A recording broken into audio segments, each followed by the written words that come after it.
Tuwang-tuwa ang maraming fans ng mag-asawang Jessie Mendiola at Luis Manzano pati na rin ang kanilang anak na si Baby Rosie. Masaya silang makita ang tatlo na nagpunta ng Singapore. Ayon nga kay Jessie, ito ay mabilisang bakasyon lamang.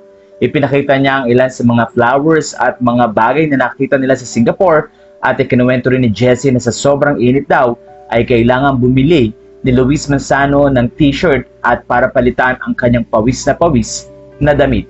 Narito ang kwento ni Jessie. Quick family vacation in Singapore, swipe left till the end to see kung sino nagbihis ng shirt galing sa souvenir shop dahil sobrang pinagpawisan siya. Ayon sa mga netizen, sobrang init nga daw ngayon sa Singapore pero kitang-kita pa rin ang glow ng skin ni Baby Peanut. Makikita rin na namumula pa ang mga pisngi nito dahil na rin siguro sa init nga ng panahon doon. Ilang mga photos muli ang ipinakita ni Jessie na talaga namang pinagkaguluhan ng maraming netizen.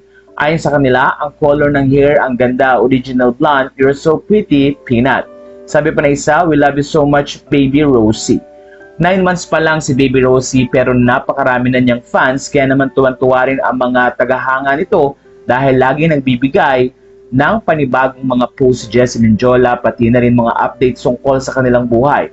Ayon sa mga netizen, kamukhang kamukha ng star for all seasons si Baby Peanut at talaga namang namana nito ang kutis sa kanyang mga magulang dahil parehong mapuputi sina Jessie Mendiola at pati na rin si Luis Manzano. Ayon sa mga netizen, bagay na bagay at match ang kombinasyon ng dalawa. Sabi ng isang netizen, she is so charming, parang dalaga kung magpa-picture.